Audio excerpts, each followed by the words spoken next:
7 India, सच दिखाने की हिम्मत। नमस्कार, न्यूज 24x7 इंडिया में आपका स्वागत है। मैं हूं आपके साथ नेहा। अखिल भारतीय कांग्रेस कमेटी के निर्देश पर चलाए जा रहे छात्रों की गूंज अभियान के तहत शनिवार को जिला कांग्रेस कमेटी शहर एवं देहात की ओर से शिक्षा व्यवस्था, नीट पेपर लीक और दिल्ली के जंतर मंतर पर आंदोलनरत छात्रों पर हुए लाठीचार्ज के विरोध में प्रदर्शन किया गया। बड़ी संख्या में कांग्रेस पदाधिकारी एवं कार्यकर्ता एकत्रित हुए, जहां से रैली के रूप में Ummed club, Agrasen circle, Vivekananda circle और एमबीके अस्पताल होते हुए कलेक्ट्रेट पहुंचे तथा कलेक्टर कार्यालय का घेराव कर राज्यपाल के नाम ज्ञापन सौंपा। इस मौके पर तमाम लोगों की मौजूदगी रही। ज्ञापन में कहा गया कि लोकतांत्रिक व्यवस्था में छात्रों को अपनी मांगों को लेकर शांतिपूर्ण प्रदर्शन करने का अधिकार है। सभा को संबोधित करते हुए पूर्व विधायक प्रहलाद गुंजल ने कहा कि देश की शिक्षा व्यवस्था लगातार संकट में और बार बार हो रहे पेपर लीक से छात्रों एवं युवाओं में व्यापक नाराजगी है। उन्होंने कहा कि दिल्ली में छात्रों का आंदोलन युवाओं के आक्रोश का प्रतीक है। उनकी आवाज को दबाने का हर प्रयास लोकतांत्रिक मूल्यों के विपरीत है। कांग्रेस नेताओं ने शिक्षा व्यवस्था में सुधार, भर्ती परीक्षाओं में पारदर्शिता, पेपर लीक की घटनाओं पर प्रभावी कार्रवाई तथा छात्रों के साथ हुई कथित ज्यादती की निष्पक्ष जांच की मांग दोहराते हुए कहा कि घाती पार्टी छात्रों के अधिकारों की लड़ाई आगे भी लोकतांत्रिक तरीके से जारी रखेगी। निश्चल शर्मा की रिपोर्ट।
श्री राहुल गांधी जी की मांग है कि नीट के पेपर लीक हुए, 21 बच्चों ने सुसाइड किया। उनके परिवारों के दर्द की वजह से शिक्षा मंत्री को तो इस्तीफा देना ही था और उन्होंने दे दिया।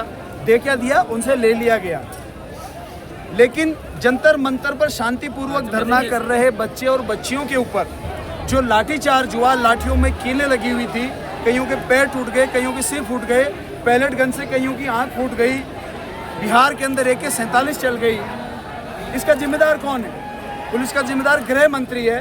और देश के बच्चों के साथ जो बर्बरता हुई, उसके लिए विपक्ष, पूरा विपक्ष एक है और अमित शाह का इस्तीफा लेना चाहता है। नरेंद्र मोदी जी माफी मांगे और अमित शाह इस्तीफा दे। इसी मांग को लेकर आज यहाँ पर धरना लिखा गया, आज यहाँ पर ज्ञापन दिया गया और हम लोगों ने सबने गिरफ्तारी भी इसीलिए दी है कि जब तक अमित शाह जी का इस्तीफा नहीं होगा तब तक कांग्रेसी घर नहीं बैठेंगे, सड़कों पर लड़ाई लड़ेंगे, जेल जाना पड़ेगा तो जेल जाएंगे, लेकिन आखिरी सांस तक इस लड़ाई को लड़ेंगे। देश के नौजवानों में भारत सरकार के खिलाफ गुस्सा है। पहले दिल्ली में हल्के में लेने का प्रयास किया, उसका परिणाम यह हुआ कि मैंने आज कहा मंच से 56 इंच के सीने को 28 सेकंड की रील ने धूल चटा दी और अभी गुस्सा शांत नहीं हुआ है। एक भारत सरकार नौजवान को गुमराह करके, उनके साथ जुल्म जाती करके, अत्याचार करके ये समझ ले कि देश के नौजवान को डरा दिया, गुस्सा शांत हो गया, धर्मेंद्र प्रधान का इस्तीफा ले लिया। अब कुछ माता बहनें जाएगी, कुछ युवा मोर्चा जाएगा और जैन जी को घर घर जाके संतुष्ट करेगा। ये देश के नौजवानों के आत्मसम्मान की और उज्जवल भविष्य की सुरक्षा की गारंटी की लड़ाई है। पेपर लीक नहीं है। पेपर लीक ने 29 परिवारों के नौजवानों को ले लिया। जब एक नौजवान आत्महत्या करता है ना, तो राष्ट्र की क्षति होती है। जवान इस मुल्क की संपदा है और इसीलिए कहते हैं कि भारत दुनिया में सबसे शक्तिशाली, सबल, संपदा वाला राष्ट्र है। उसके पीछे कोई, हम दुनिया के नंबर 1 आर्थिक शक्ति नहीं है, दुनिया की सबसे नौजवान ताकत हमारे पास मौजूद है और इसलिए हम संसाधनों की दृष्टि से संसार में सबसे शक्तिशाली राष्ट्र माने जाते हैं। मजाक कर रहे हैं आप उसका? आज कोटा की सड़कों पर देख लिया, चारों तरफ जाम। पिछले 12 बजे से लेकर अब तक नयापुरा से लेकर कलेक्ट्रेट तक सारी सड़कें जाम हो रही थी, सारी सड़कें। ये गुस्सा है और ये गुस्सा भारत सरकार को लेके जाएगा। शिक्षा मंत्री ने इस्तीफा दे दिया है। उससे क्या होता है?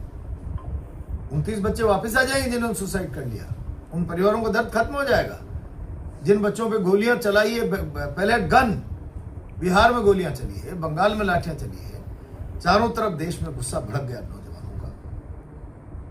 अब नौजवान धधकती हुई ज्वालामुखी है।